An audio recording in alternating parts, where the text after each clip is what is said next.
Now we enter the 1930s. This is actually the time of the Great Depression, but it did not stop Broadway. Actually, the musical comedy reached its height in the 1930s. I think the Great Depression, I don't know, I think people just wanted to go and relax during a lighthearted musical comedy. So we had the Gershwin brothers writing musicals that were successful.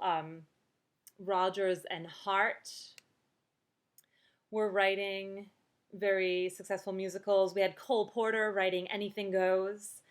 The 1940s, we were still doing well with musical theater, musical comedy, mostly very popular. Musicals kept getting more and more realistic. And then in 1943, Rodgers and Hammerstein, I'm sure you've probably heard that team name. They get together and they write Oklahoma. Now, Oklahoma, okay, it seems like a simple tale of a girl at the center of a love triangle between a cocky cowboy and an emotionally disturbed farmhand. And it is. But Oklahoma, the reason it's so important is because it's the first fully integrated musical play, which means every song and every dance in the entire show is used to develop the characters or the plot. Now you may be thinking, duh, isn't that the point? But this was the first time that this was done.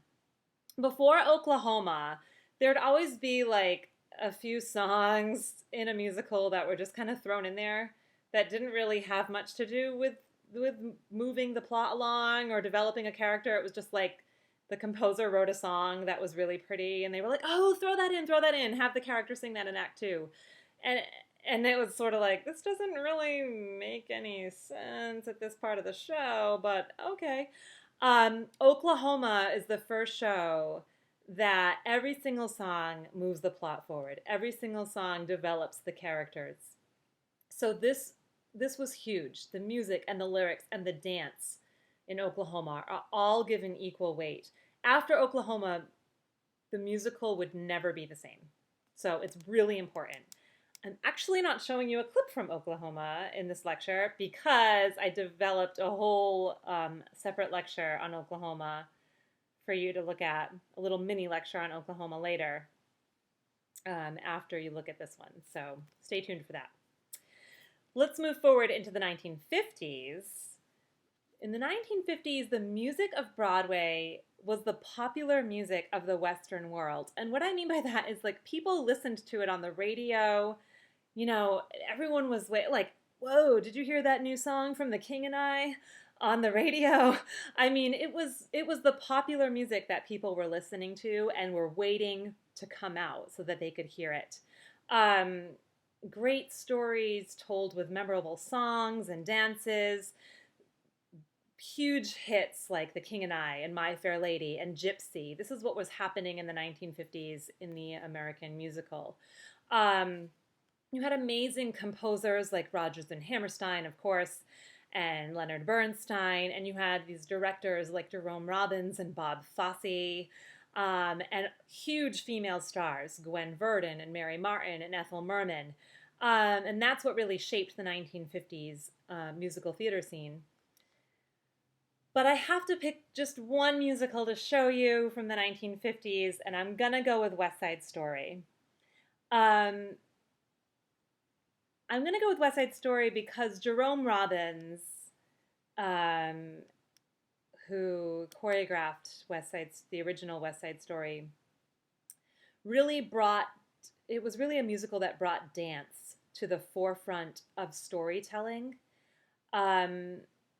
It made dance a principal factor in how musical theater stories are told.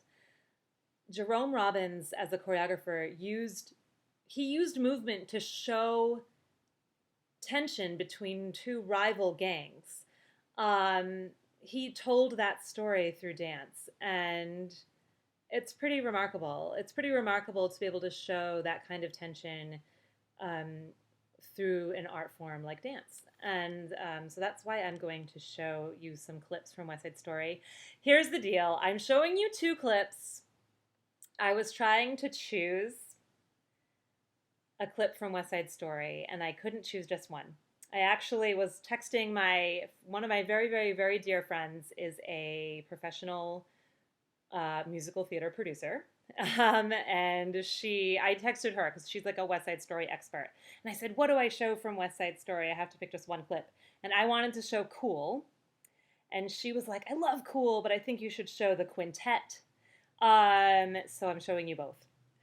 So the first clip, on the next slide, you'll see the two clips. They're both on the next slide. Cool, I'm showing you because it's like the leader of the Jets, which is one of the gangs. The Jets are the white gang. The Sharks are the Puerto Rican gang. The leader of the Jets is trying to keep his men cool. He wants them to stay cool and calm going into um, this gang meetup that they have scheduled. And they want to fight and they want to get rowdy. And he's kind of telling them, just play it cool, boy. So that's the first clip.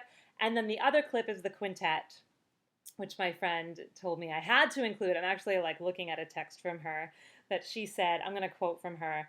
Personally, I think the quintet is one of the best vehicles ever for moving a plot forward. The tension in that number is palpable. All of the characters reaching a boiling point at once. And the music is a stroke of genius. It literally pulls the audience forward. So I'm sorry, I had to quote directly from her. These are the types of texts that I have with my musical theater nerd friends, okay? So the quintet is a classic too, a classic like musical theater um, style where there's all these different characters singing. They're singing like refrains from the same song. So it's Tonight. They're singing refrains from the song Tonight, but they're all kind of singing their own take on it.